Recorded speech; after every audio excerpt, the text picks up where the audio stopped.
صرف اور صرف پسند، اس سے زیادہ نہیں تھی کچھ بھی تم میرے لیے، اس لیے مجھ سے دوبارہ معافی مانگنے کی ضرورت نہیں ہے۔ تم نے معافی مانگی، میں نے معاف کر دیا، بات ختم، سفر ختم، ہر چیز ختم، اور یہ ملاقات بھی اب ختم۔ اب تم اپنے راستے پر چلو اور مجھے میرے سفر پر چلنے دو۔ گہری سانس لیتا اپنے ہاتھ کے اشارے سے پرسکون انداز میں کہتا ہوا زیان واپس جانے کے لیے اپنا ایک قدم پیچھے کی طرف بڑھاتا ہے کہ سونم اسی پل اس کے پاس آتی زیان کو بازو سے پکڑتے ہوئے اسے اپنے سامنے کھڑا کرتی ہے۔ زیان، میں معافی مانگ رہی ہوں نا، معاف کر دو مجھے، اس طرح بے رخ تو نہ ہو مجھ سے، جانتی ہوں میری غلطی تھی، اور یہ بھی جانتی ہوں کہ میں تمہاری پسند سے بڑھ کر تھی، تم اس طرح مت کرو میرے ساتھ، ہاتھ چھوڑو میرا۔ کہتے ہوئے سونم کی آنکھوں سے آنسو بہہ رہے تھے کہ زیان بے حس انداز میں اپنے ہاتھ پر سے سونم کا ہاتھ تلخ لہجے میں کہتا ہے، جس پر سونم نہ چاہتے ہوئے بھی زیان کا ہاتھ چھوڑ دیتی ہے۔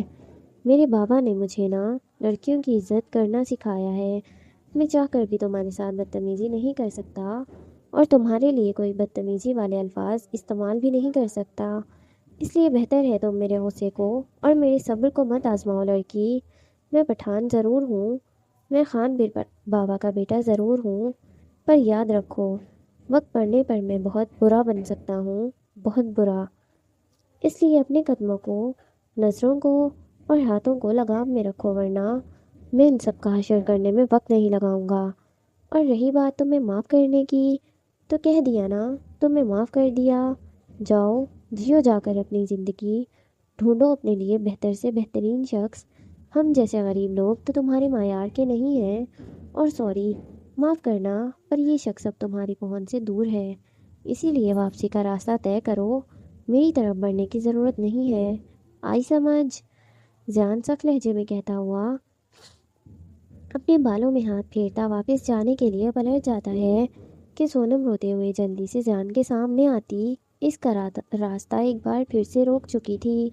زیان، مت کرو ایسا میرے ساتھ، میں جانتی ہوں میری غلطی ہے، میں نے بہت برا کیا تمہارے ساتھ، میں نے تمہاری محبت کو نہیں سمجھا، مجھے معاف کر دو پلیز، پلیز مجھے معاف کر دو، اس طرح مت ٹھکراؤ مجھے۔ اوہ باجی، سمجھ نہیں آ رہا وہ تمہیں چھوڑ چکا ہے تو جانے دو اسے، کیوں زبردستی کے گلے پڑنے کے چکروں میں ہو؟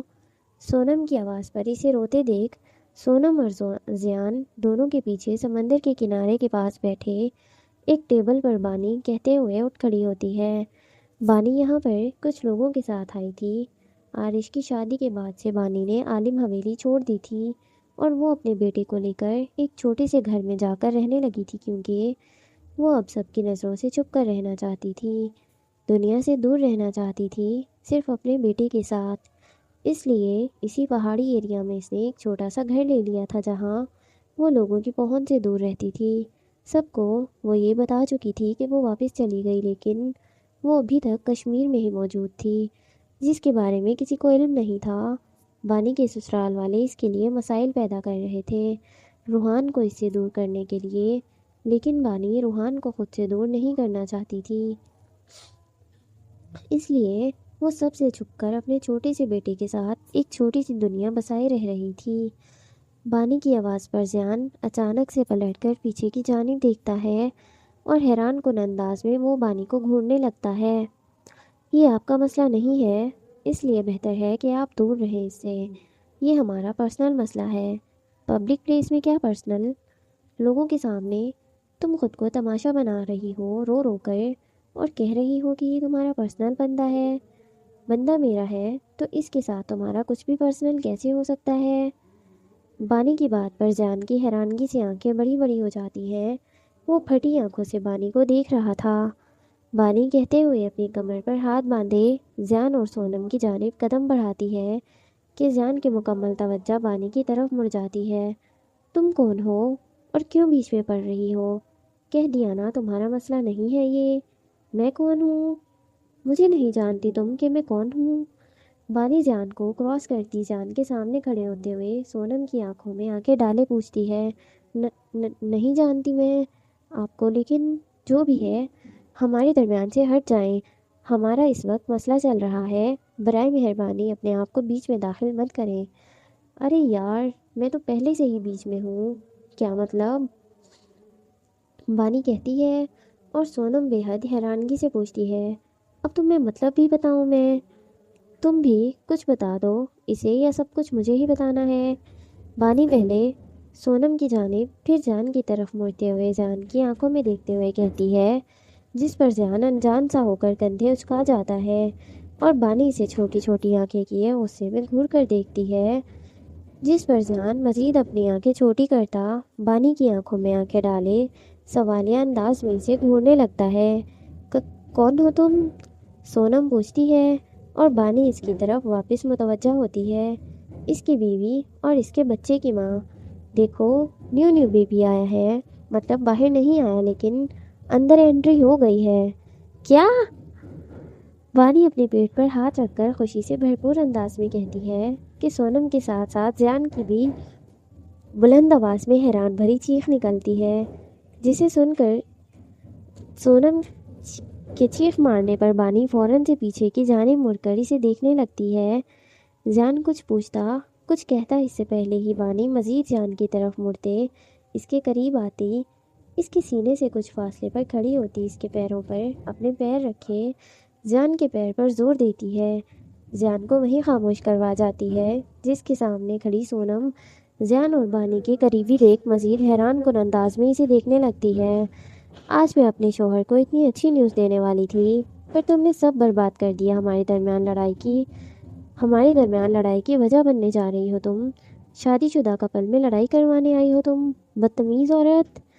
بانی اپنے ہاتھوں کی مٹھیاں بھیجتے کہتی ہے کہ جان اپنی قمیض کے بٹن کھولتے ہوئے سانس لینے کی کوشش کرتا ہے۔ جھوٹ جھوٹ بول رہی ہو تم، ایسا کچھ نہیں ہے، یہ نہیں ہو سکتا، یہ مجھ سے محبت کرتا ہے، یہ میرا ہے، یہ تمہارا نہیں ہو سکتا۔ سونم اپنے آنسوؤں کو صاف کرتی گہری سانس لیتے پرسکون سی مسکراتے ہوئے کہنے لگتی ہے کہ اس کی بات پر بانی اپنے چہرے کی مسکراہٹ کو مزید گہری کرتی جان کی طرف رخ موڑ لیتی ہے۔ بانی کی اتنی قریبی پر اس کے چہرے کو اپنے چہرے کے قریب دیکھ جان اپنی سانسیں وہیں روک لیتا ہے۔ اسے مجھ پر یقین نہیں آ رہا کہ میں تمہاری بیوی ہوں۔ اسے بتا دوں کہ میں تمہاری بیوی اور یہ بیوی بھی ہمارا ہے۔ بانی معصومانہ انداز میں جان کی آنکھوں میں دیکھتے ہوئے کہتی ہے کہ جان کی ہچکیاں بن جاتی ہیں۔ کوئی بھی جواب دینے سے پہلے جان اپنے سینے پر ہاتھ پھیرتے ہوئے اپنی ہچکیاں روکنے کی کوشش کرتا ہے۔ جواب دو، خاموش کیوں ہو؟ پہلی محبوبہ کے سامنے بیوی کی بات نہیں مان رہے ہو؟ بیوی کی بات؟ جان ہچکیاں لیتے ہوئے کہتا ہے کہ بانی اسے لب بھیجتے گھورنے لگتی ہے۔ ہاں، یہ میری بیوی ہے، تم میری بیوی سے ایسے بات نہیں کر سکتی۔ زیان بانی کا ہاتھ پکڑتے اسے اپنے سامنے سے ہٹاتے اپنے ساتھ کھڑا کرتے ہوئے سونم کی آنکھوں میں دیکھتے کہتا ہے، اور بانی کے چہرے پر جلا کر راکھ کر دینے والی مسکراہٹ چھا جاتی ہے۔ تم جھوٹ بول رہے ہو، مجھے پتا ہے تمہاری شادی نہیں ہوئی، مجھے سب کچھ پتا ہے تمہارے بارے میں۔ سونم کہتے ہوئے جان کی طرف بڑھنے لگتی ہے کہ بانی ایک بار پھر جان کے سامنے آ کھڑی ہوتی ہے۔ تم اس کی امی ہو؟ مجھے اندازہ نہیں تھا اس بات کا۔ بانی اپنے دونوں ہاتھ سینے پر باندھے کہتی ہے، واٹ؟ میں جان کی امی نہیں ہوں۔ سونم غصے میں کہتی ہے، اوہ، تو یہ تمہاری بڑی بہن ہے؟ بانی اب کی بار گردن موڑے جان سے پوچھتی ہے، میں اس کی بہن بھی نہیں ہوں، تو تم ہماری شادی کے بارے میں سوال کرنے والی ہوتی کون ہو، جب تمہارا کوئی رشتہ ہی نہیں ہے میرے شوہر سے؟ سونم کی بات پر بانی تیش میں کہتی ہوئی سونم کی طرف پلٹی ہے، میں ہاں تم۔ بانی اب سونم کی طرف قدم بڑھاتے ہوئے کہتی جاتی ہے کہ جان پرسکون انداز میں گہری سانس لیتا اپنے دونوں ہاتھ سینے پر باندھتے ہوئے پیچھے کھڑا ہو جاتا ہے۔ میری بات کان کھول کر سن لو، مجھے عزت وغیرہ ہر کسی کی کرنی نہیں آتی، تو اسی لیے بہتر ہے میرے بندے سے دور رہو، اور اپنے جسم کے ساتھ ساتھ نظروں کو بھی لگام لگا لو، کیونکہ میں تمہارا بیڑا غرق کرنے میں وقت نہیں لگاؤں گی۔ تم اپنی حد میں رہو۔ سونم تیش میں کہتی ہے کہ بانی اس کی بات کاٹتے ہوئے بول پڑتی ہے، مجھے حد میں رہنا سکھایا ہی نہیں گیا، تو میں کیسے رہوں؟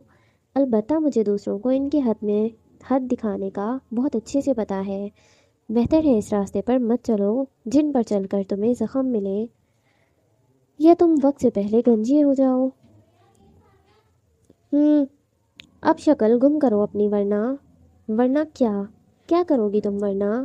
بانی کی بات کو کاٹتے ہوئے سونم غصے میں پوچھتی ہے۔ ڈیئر ہسبینڈ، بانی زیان کی طرف مسکراتے ہوئے پلٹ کر کہتی ہے۔ یس وائفی۔ زیان خود کو کمپوز کر کے ایک قدم بانی کی طرف بڑھاتے ہوئے اس کی آنکھوں میں دیکھتے ہوئے کہتا ہے، کیا میں اس کے ساتھ بھی وہی کروں جو ہماری دوسری ملاقات میں ہوا تھا؟ پہلی ملاقات تو ہماری ایپک تھی نا۔ ہر کوئی وہ درد برداشت نہیں کر پائے گا۔ جو دل میں آئے وہ کرے، یہ بندہ ہر حال میں آپ کے ساتھ ہے۔ مزید بانی کی طرف قدم بڑھاتے ہوئے کہتا ہے کہ بانی کی نظریں کچھ پلوں کے لیے زیان کے چہرے پر تھم جاتی ہیں، پر جلد ہی گہری سانس لیتی خود کو کمپوز کرتی بانی واپس سونم کی طرف پلٹتی ہے، جو اپنی سانسیں روکے اپنے ہاتھوں کی مٹھیاں بھیجتے ہوئے ان دونوں کو دیکھ رہی تھی۔ کیا سچ میں انتظار میں ہو تم میرے کچھ کرنے کے؟ عزت نفس نہیں ہے کیا تم میں؟ دیکھو میں سچ کہہ رہی ہوں، دوسروں کو عزت دینا میرے ڈپارٹمنٹ میں نہیں ہے۔ سوچ لو، زخمی ہو کر جانا ہے یا اپنی عزت کے ساتھ۔ بانی کی بات مکمل ہوتے ہی سونم کچھ بولنے لگتی ہے کہ ایک نظر زیان کو دیکھ خاموش ہو جاتی ہے۔ اس کے الفاظ اس کے منہ میں ہی رک جاتے ہیں اور بنا کچھ بولے وہ ٹیبل سے اپنا فون اٹھائے اسی لمحے وہاں سے نکل جاتی ہے۔ نظروں سے اوجھل ہونے تک دونوں کی نظریں سونم پر ٹکی ہوئی تھیں۔ جیسے ہی وہ اپنی گاڑی میں سوار ہو کر وہاں سے جاتی ہے، بانی زیان کی طرف پلٹتی ہے۔ کچھ کہتی اس سے پہلے ہی دونوں کی آنکھیں ایک دوسرے سے ٹکراتی ہیں اور ایک پرسکون سی خاموشی ان کے درمیان جگہ گھیر لیتی ہے۔ آنکھوں سے آنکھیں ٹکراتی ہیں، لبوں پر ہلکی سی مسکراہٹ رنگنے لگتی ہے، دل میں ایک الگ سی لہر دوڑتی ہے۔ بانی زیان کی وجہ سے اپنی توجہ ہٹانے کے لیے آئی زوردار لات زیان کی لات پر مارتی ہے۔ ہیل کی وجہ سے زیان کی ٹانگ کی ہڈی پر زور سے چوٹ لگتی ہے۔ وہ درد میں کراہتے ہوئے اسی پل زمین پر جا گرتا ہے اور بانی خود کو کمپوز کرتی اپنا منہ پھیر لیتی ہے۔ تم یہاں کیا کر رہے ہو؟ بانی گلا کھنکارتے ہوئے پوچھتی ہے۔ آپ یہاں کیا کر رہی ہیں؟ اور آپ کو کیا ہمیشہ میں ہی ملتا ہوں اپنا غصہ نکالنے کے لیے؟ زیان ایک ہاتھ زمین پر، دوسرا ہاتھ اپنی ٹانگ پر رکھے سر اٹھائے غصے میں گھٹتے ہوئے کہتا ہے،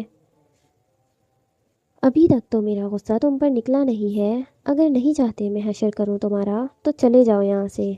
بانی زیان کی آنکھوں میں دیکھتے ہوئے کہتی ہے، اول تو میں آپ کی بات ماننے والوں میں سے نہیں ہوں، تو برائے مہربانی مجھ پر حکم چلانے کے بارے میں سوچنا بھی مت۔ اور کچھ نہیں، خاموشی اختیار کر لو ابھی، ورنہ اچھا نہیں ہوگا۔ دھمکی دے رہی ہیں آپ مجھے؟ زیان غصے میں کہتا ہوا زمین سے اٹھ کھڑا ہوتا ہے اور اپنی اور پتہ نہیں کیا جھٹکتے ہوئے وہ بانی کے سامنے واپس آ کھڑا ہوتا ہے۔ شکر منا لے اس وقت میں دھمکی دے رہی ہوں، ورنہ زبان سے زیادہ ہاتھ چلانا پسند ہے مجھے۔ یار اتنی زیادہ مسٹیکس کی ہوئی ہے نا اس کے اندر، سمجھ ہی نہیں آ رہا کیا لکھا ہوا ہے۔ شکر تو آپ منائیں محترمہ کہ آپ لڑکی ہیں اس وقت، کیونکہ مجھے میرے سامنے بے فضول زبان اور ہاتھ چلانے والے لوگ بالکل پسند نہیں ہیں۔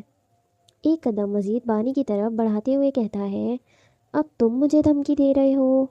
زیان کی آنکھوں میں آنکھیں ڈالے کہتی ہے، شکر منا لیں آپ بھی کہ میں اس وقت صرف دھمکی دے رہا ہوں، ورنہ کرنے کا ارادہ بھی پورا رکھتا ہوں، تو کرو پھر۔ اب کی بار بانی ایک قدم زیان کی طرف اٹھاتے ہوئے کہتی ہے، کیا؟ زیان حیرانگی سے بولتا ہے، وہی جو کرنے کی تم دھمکی دے رہے ہو، وہ کر کے دکھاؤ۔ نہیں کروں گا، دو ٹوک انداز میں جواب دیتا ہے۔ کیوں؟ تجسس بھرے لہجے میں پوچھتی ہے، کیونکہ وہ پھر بدتمیزی میں شمار ہو جائے گا۔ زیان نرم لہجے میں کہتا ہے، وہ تو تم میرے ساتھ پہلے ہی کر رہے ہو زیان خان۔ زیان کو بغور دیکھتے ہوئے بولی، وہ تو اب تک میں نے آپ کے ساتھ کی ہی نہیں ہے، اگر کر لی تو یہ یاد رکھنا میرا نام دوبارہ کبھی نہیں لے پاؤ گی آپ۔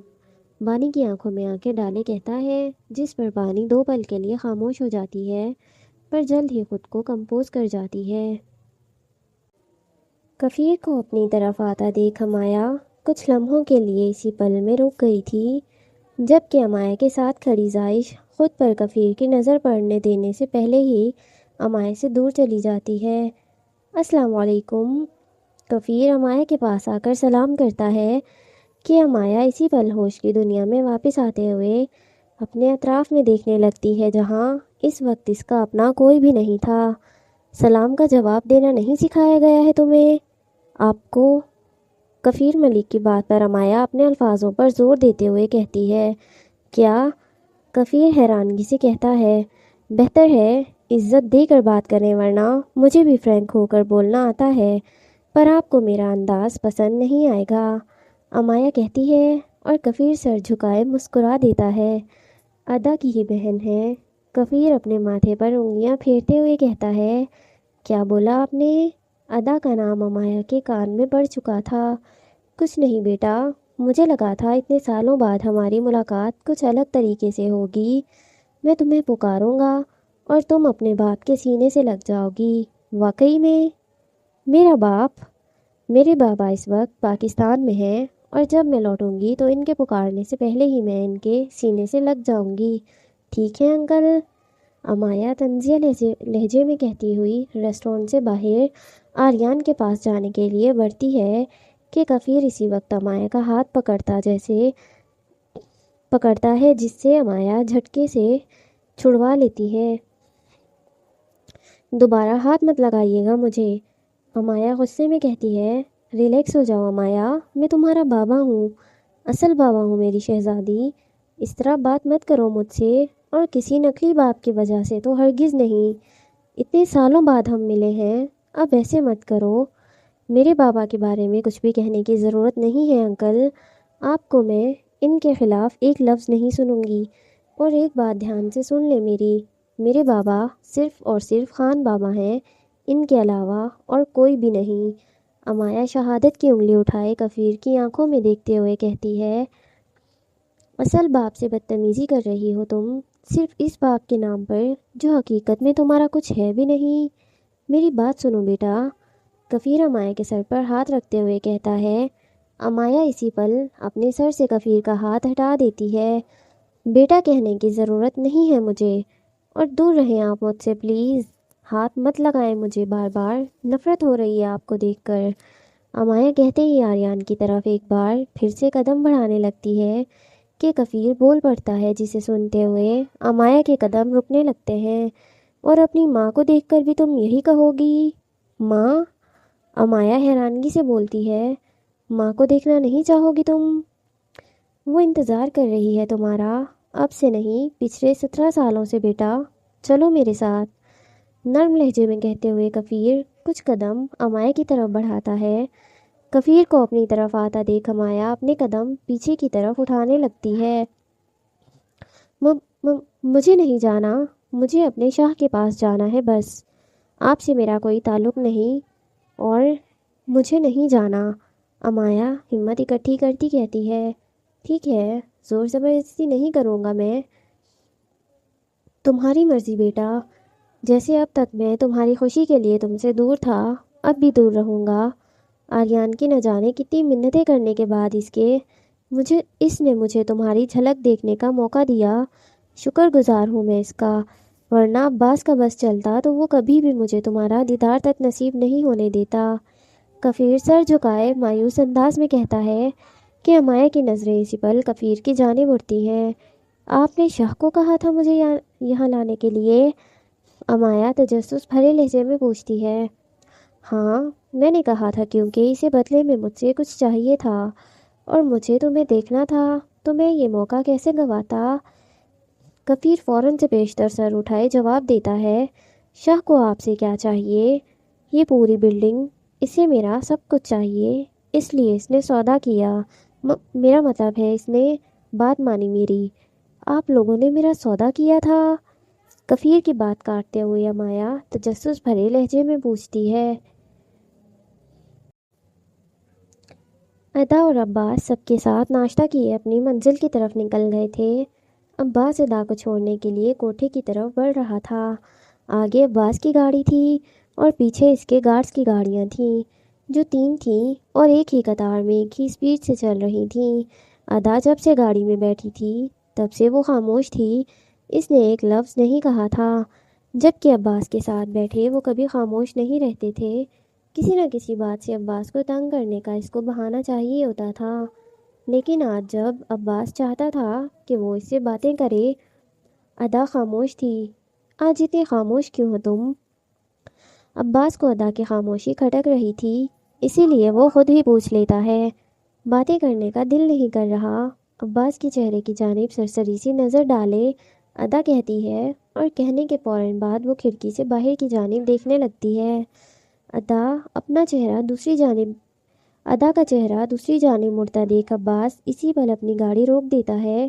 ڈرائیونگ سیٹ سے باہر ہاتھ سے اشارہ کر کے پیچھے آنے والی گاڑیوں کو وہیں روک کر عباس اپنی گاڑی کی سپیڈ تھوڑی سی مزید تیز کرتا گاڑی کو سڑک سے دوسرے کنارے لے جاتا ہے، جہاں زمینیں تھیں۔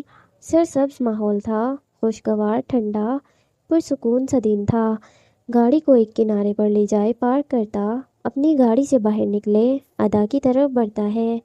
اس کی طرف کا دروازہ کھولے اس کی جانب ہاتھ بڑھاتا اسے گاڑی سے باہر نکالتا ہے۔ یہ کیا کر رہے ہیں؟ عباس کو دیکھتے ہوئے ادا پوچھتی ہے۔ باہر آؤ۔ اپنا ہاتھ مزید ادا کی طرف بڑھاتے ہوئے کہتا ہے۔ مجھے نہیں آنا۔ گہری سانس لیتی سیٹ بیلٹ کو ہاتھ میں جکڑ لیتی ہے۔ باہر خود آؤ گی یا میں نکالوں تمہیں؟ اب کی بار عباس کا لہجہ تھوڑا سخت تھا۔ میں نہیں آ رہی، ادا بھی ضدی انداز میں کہتی ہے۔ ٹھیک ہے پھر، عباس کہتے ہی ادا کی طرف جھکے اس کی سیٹ بیلٹ کھولتا ادا کو باہوں میں اٹھائے گاڑی سے باہر نکالتا بونٹ پر لا کر بٹھا دیتا ہے۔ آئندہ میری موجودگی میں کسی اور چیز کو تھاما تو نہ وہ چیز بچے گی اور نہ ہی تم۔ بونٹ پر بٹھاتے ادا کے دونوں طرف اپنے ہاتھ رکھتے کہتا ہے۔ زبردستی کیوں کرتے ہیں میرے ساتھ؟ تو تم میری بات کیوں نہیں مانتی؟ میرا دل نہیں کرتا آپ کی بات ماننے کو۔ اب ہٹے، چھوڑے مجھے، بات نہیں کرنی میں نے آپ سے، ادا کہتے ہی گاڑی کے بونٹ سے نیچے اتر کر کھڑی ہوتی ہے۔ غصے میں کیوں ہو؟ ادا کو بازوؤں سے پکڑے اس کا رخ اپنی طرف متوجہ کرتے ہوئے کہتا ہے۔ دماغ خراب ہو گیا ہے میرا، ادا غصے میں جواب دیتی ہے۔ ہاں، اس میں کوئی نئی بات نہیں ہے کہ وہ خراب ہے، لیکن اس وقت خراب کیوں ہے یہ سمجھ نہیں آ رہا مجھے، ادا کا چہرہ ایک ہاتھ سے پکڑتے ہوئے اس کی آنکھوں میں دیکھتے ہوئے کہتا ہے۔ آپ کو کچھ سمجھنے کی ضرورت ہے بھی نہیں، عباس کے ہاتھ سے اپنا چہرہ آزاد کرواتی کہتی ہے۔ ادا کی آنکھوں میں آنسو بھر گئے تھے، وہ ایک ایک کر کے اس کے چہرے پر بہتے جا رہے تھے۔ رو کیوں رہی ہو؟ اگر میرے جانے پر رو رہی ہو تو نہیں جاتا میں کہیں، عباس کہتا ہے، اور ادا کھل کر روتے ہوئے اس عباس کے سینے سے لگ جاتی ہے۔ زرکی، کیا ہوا؟ ادا کو اپنے حصار میں قید کرتے ہوئے عباس کہتا ہے۔ مجھے ڈر لگ رہا ہے۔ کس سے؟ ادا کا ٹوٹا لہجہ سن کر عباس بھی نرم لہجے میں پوچھتا ہے۔ پتہ نہیں، پر ڈر لگ رہا ہے۔ آج اچھا ہوگا یا برا مجھے سمجھ نہیں آ رہا خان۔ سب اچھا ہوگا زرکی، میں ہوں نا تمہارے پاس، کچھ برا نہیں ہونے دوں گا، تم بے فکر رہو۔ آپ نہیں جانتے ہیں خان، میں جس جگہ سے تعلق رکھتی ہوں وہاں وقت نہیں دیتے، وہ معاف نہیں کرتے ہیں۔ اگر آج بھی میں ان لوگوں کو نہ ڈھونڈ پائی، ان بچیوں کو تلاش نہ کر پائی، تو سب کچھ ختم ہو جائے گا میرا۔ عباس سے دور ہوتی ادا روتے ہوئے اس کی آنکھوں میں دیکھتے ہوئے کہتی ہے۔ کچھ بھی نہیں ہوگا، میں ہوں نا، میں کہہ رہا ہوں نا سب ٹھیک ہوگا۔ تمہیں یقین نہیں ہے مجھ پر؟ آپ پر ہے خان، پر اپنی قسمت پر نہیں ہے۔ نہیں ہے تو اب اس پر بھی یقین کرنے لگ جاؤ۔ قسمت نے ہمیں ایک کیا ہے، مجھے تم سے نفرت کرواتے کرواتے اس نے محبت کروا دی ہے۔ طوائف کا نام سننا پسند نہیں ہے، اس جگہ اس گلی جانا پسند نہیں مجھے، پر دیکھو آج ایک مقصد کے تحت میں خود تمہیں وہاں چھوڑنے جا رہا ہوں۔ جب قسمت اتنا سب کروا سکتی ہے ہم سے، تو آگے بھی سب بہتر ہی کروائے گی، عباس کہتے ہوئے ادا کے ماتھے پر بوسہ دیتا ہے۔ اگر بہتر نہ ہوا تو؟ اگر وہی ہوا جس کا ڈر ہے مجھے، پھر کیا کریں گے ہم؟ میں آپ سے دور نہیں رہنا چاہتی، مجھے آپ کے پاس ہی رہنا ہے، ادا کہتے ہوئے ایک بار پھر سے عباس کے سینے سے لگ جاتی ہے۔ تمہیں مجھ سے دور کوئی کر بھی نہیں سکتا، میں خود تم سے دور نہیں رہ سکتا، ادا کو اپنے حصار میں قید کرتے ہوئے عباس کہتا ہے، اللہ کرے ایسا ہی ہو۔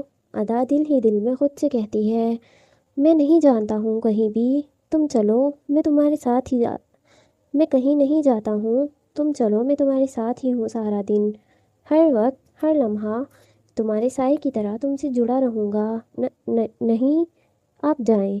عباس کو خود سے دور کرتی اپنے ہاتھوں سے آنسوؤں کو صاف کرتے ہوئے کہتی ہے، مطلب ابھی تو تم کہہ رہی تھی نہ جاؤں میں، آپ جائیں، انشاءاللہ سب بہتر ہوگا، میں ایک اچھی خبر کے ساتھ آپ کی واپسی کے منتظر رہوں گی، اور اگر میں نہ آیا تو؟ ادا کا موڈ ٹھیک کرنے کے لیے عباس شرارتی انداز میں کہتا ہے کہ ادا اٹل لہجے میں بول پڑتی ہے، دنیا تباہ کرنا آتی ہے مجھے خان، دنیا اب تباہ نہیں کرنی ہے، اب بس اپنی دنیا بنانی ہے ہمیں، ایک پرسکون سی خوبصورت سی دنیا۔ ادا کا چہرہ پیاری نما انداز میں اپنے ہاتھوں میں پکڑے عباس گمبھیر آواز میں کہتا ہوا اپنی ڈارک بلیک آنکھیں ادا کے وجود پر جمائے جھک کر اس کی گردن پر اپنا لمس چھوڑنے لگتا ہے، جسے محسوس کرتی اسی پل ادا اپنی آنکھیں بند کر جاتی ہے۔ خان، ہم سڑک پر ہیں، یہاں تو کنٹرول کر لے، عباس کے سینے پر ہاتھ رکھ کر کہتی ہے، تمہیں دیکھنے کے بعد ایک یہ کنٹرول ہی تو نہیں رہتا خود پر۔ ادا کی آنکھوں میں آنکھیں ڈالے کہتا ہے، گندے، اپنی پلکیں جھپکا کر کہتی ہے، تم ہو گندی۔ ادا کے ماتھے پر بوسہ دیتے ہوئے بولتا ہے، لڑائی کرنی ہے میرے ساتھ؟ عباس کی بات پر ادا فوراً سے سر اٹھائے پوچھتی ہے، نہیں، رومانس، ایک راؤنڈ ہو جائے؟ لا حول ولا قوت۔ عباس کی بات پر ادا فوراً سے کانوں کو ہاتھ لگا کر کہتی ہے، گندی بچی حرکتیں دیکھو اپنی، سارا دن خود بے شرموں کی طرح مجھے چھیڑتی رہتی ہو، اب میں کچھ کہہ رہا ہوں تو لا حول ولا قوت۔ واہ۔ اپنی ہنسی کو ضبط کرتے ادا کے چہرے کو دیکھتے ہوئے کہتا ہے، آپ کے اور میرے چھیڑنے میں فرق ہوتا ہے، میں تو بس بولتی ہوں اور آپ، میں بولنے کے ساتھ ساتھ کر بھی دیتا ہوں۔ ادا کی کمر پر ہاتھ رکھ کے ادا کو اپنے سینے سے لگائے عباس اس کی کمر پر بے باکی سے انگلیاں پھیرتے ہوئے کہتا ہے، خان، دیر ہو رہی ہے نا آپ کو؟ عباس کی انگلیوں کے لمس کو ادا گہری سانس لیتے ہوئے کہتی ہے، ہاں ہو تو رہی ہے۔ ادا کے ہونٹوں کی جانب جھکتے ہوئے کہتا ہے، تو جائیں نا، جلدی جائیں گے تو جلدی آئیں گے۔ عباس کی نظروں کا مرکز سمجھتے ہوئے اس کے حصار سے نکلنے کی کوشش کرتے کہتی ہے، ابھی دل نہیں کر رہا۔ عباس کہتے ہی ادا کے لبوں پر جھکتا چھوٹی سی شرارت کر بیٹھتا ہے، خان، مجھے تو دیر ہو رہی ہے، ابھی نہیں کریں گے۔ عباس کا چہرہ اپنے ہاتھوں میں پکڑتے ہوئے پیار سے کہتی ہے، جس پر عباس کچھ پل خاموش رہ کر ادا کی آنکھوں میں دیکھتا رہتا ہے اور مسکراتے ہوئے ادا کا ہاتھ پکڑے اسے واپس گاڑی میں لے جا بٹھاتا ہے۔ عباس کے پیچھے پیچھے ادا بھی مسکراتے ہوئے گاڑی میں سوار ہو جاتی ہے۔ عباس ڈرائیونگ سیٹ پر بیٹھنے سے پہلے ہی اپنے گارڈز کو میسج کر کے انہیں اپنے پاس بلواتا ہے اور پھر ادا کو کوٹھے کی طرف لیے بڑھ جاتا ہے۔ علیزہ یونیورسٹی سے جلدی واپس آ گئی تھی، ابھی وہ اپنے کمرے میں ٹہلتی ہوئی مسلسل نظریں کمرے میں دیوار پر لگی بڑی سی گھڑی پر جمائے ہوئے بے چینی سے زرخان کے واپس آنے کا انتظار کر رہی تھی، لیکن ابھی بہت وقت تھا اس کے آنے میں۔ زرخان پولیس اسٹیشن میں موجود اپنے سینئر آفیسر کے سامنے کھڑا تھا۔ گاؤں کے جن بڑے بڑے خاندانوں کے لڑکوں کو اریسٹ کیا تھا، وہ بھی زرخان کو پولیس جاب سے نکلوانے کی سفارشیں لگواتے پھر رہے تھے، اور وہ سب ان کا عنقریب کامیاب ہو چکے تھے۔ زرخان کے کل نہ آنے کی وجہ سے وہ بہت بڑی وجہ بنائے اس وقت زرخان کو اپنے سامنے حاضر کیے کھڑے تھے، تو تم ان لوگوں کو چھوڑ دو زرخان، یا مجبوراً مجھے تمہیں سسپینڈ کرنا پڑے گا۔ یہ الفاظ زرخان تقریباً 10ویں بار سن چکا تھا، لیکن آج پہلی بار تھا جب وہ جواب میں کچھ نہیں کہتا۔ زرخان، تم سے بات کر رہا ہوں میں، جواب دو، ان کو رہا کرو گے یا اپنی جاب سے ہاتھ دھو بیٹھو گے؟ کیا چاہتے ہو، جواب دو۔ سینئر آفیسر غصے میں کہتا ہوا اپنی کرسی سے اٹھ کھڑا ہوتا ہے، میرے جواب سے واقفیت رکھتے ہیں آپ، میں کسی کو رہا نہیں کروں گا۔ نظریں جھکائے زرخان جواب دیتا ہے، کیوں نہیں کرو گے تم؟ اپنے سینئر کی بات نہیں مانو گے؟ میں ہیڈ ہوں یہاں کا۔ ٹیبل کو کراس کرتے زرخان کی طرف بڑھتے ہوئے کہتا ہے، پر میں آپ کے لیے کام نہیں کرتا، پر تمہارے کاموں کو چھپاتے تو ہم ہی ہیں نا، سینئر آفیسر کہتا ہے، اور زرخان کی نظریں اس کی جانب اٹھتی ہیں۔ جو تم نے اب تک کیا ہے، اندازہ ہے تمہیں اس بات کا؟ اب تک کتنوں کی جانیں لے چکے ہو تم؟ کیسے ہوگا اندازہ تمہیں؟ تمہارے سارے غلط کاموں کو چھپاتے ہوئے تمہیں ایک اچھا پولیس آفیسر ثابت کیا ہے ہم نے، سب کے سامنے۔ اگر دنیا والوں کو پتہ چل جائے کہ تم کس قسم کے انسان ہو تو کوئی تمہیں نہیں چھوڑے گا۔ دنیا والے مجھے کچھ نہیں کر سکتے ہیں سر، کیونکہ میں جو کرتا ہوں وہ غلط نہیں ہے۔ پولیس والا ہوں، انصاف کے لیے کرتا ہوں جو بھی کرتا ہوں۔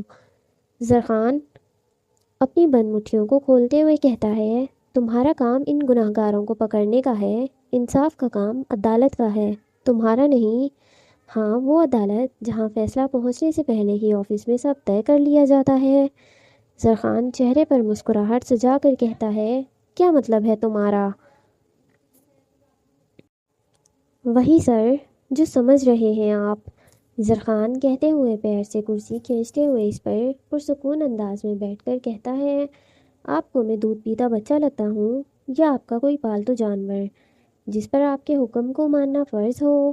زرخان ہلکی سی گردن موڑ کر پوچھتا ہے، تمیز سے زرخان، بدتمیزی مت کرو تم میرے ساتھ، تمہیں فائر کرنے میں وقت نہیں لگاؤں گا۔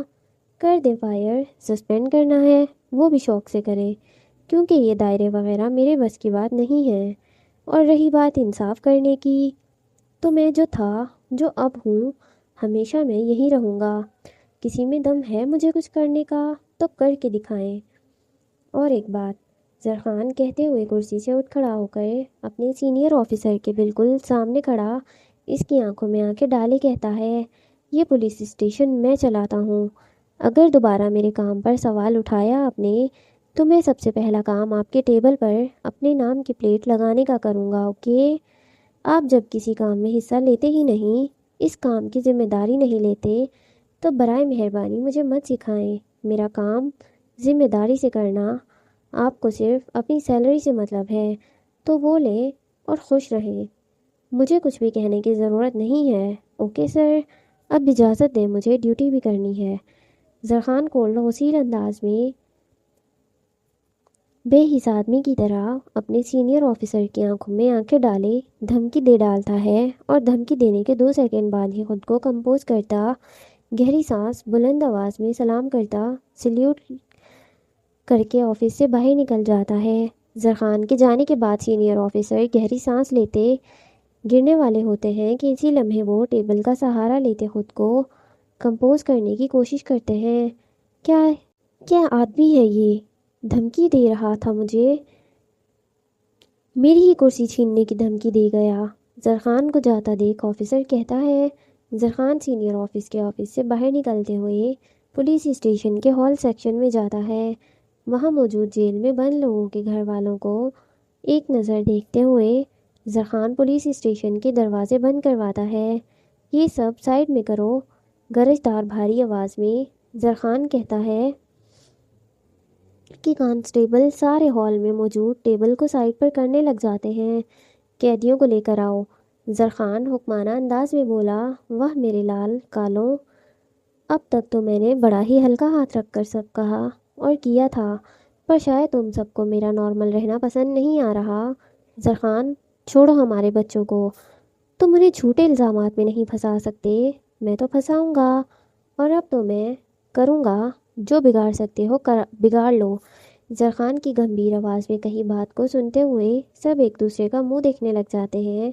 زرخان اپنے یونیفارم کی بازو کوہنیوں تک فولڈ کرتا ہے کہ اتنے میں رجب سمیت وہاں بہت سے قیدی آ جاتے ہیں جنہیں کانسٹیبل زمین پر لائے بٹھاتے ہیں زرخان کے سامنے۔ میری کمپلین کس کے باپ نے کی ہے ان میں سے؟ زرخان زمین پر بیٹھے لوگوں میں سے ایک کو دیکھ کر کہتا ہے، چھوڑ دیں ہمیں سر، نام بولو۔ ایک قیدی بولنے لگتا ہے کہ زرخان دھاڑ کر بولتا ہے، پہلے یحییٰ شاہ نے سر، اس کے بعد اس کے دوست رجب، میرے شہزادے، آ جاؤ باہر۔ کانسٹیبل بول رہا تھا کہ زرخان مسکراتے ہوئے کہتا ہے، باہر نکلو۔ اب کی بار زرخان دھاڑتے ہوئے بولتا ہے کہ رجب ڈرتے جھجکتے ہوئے اٹھ کر زرخان کے سامنے آتا ہے۔ وہ سامنے آ کر کھڑا ہوتا ہے کہ زرخان بھی ٹیبل سے اٹھ کر کھڑا ہوتا اور اپنی پینٹ سے بیلٹ نکال لیتا ہے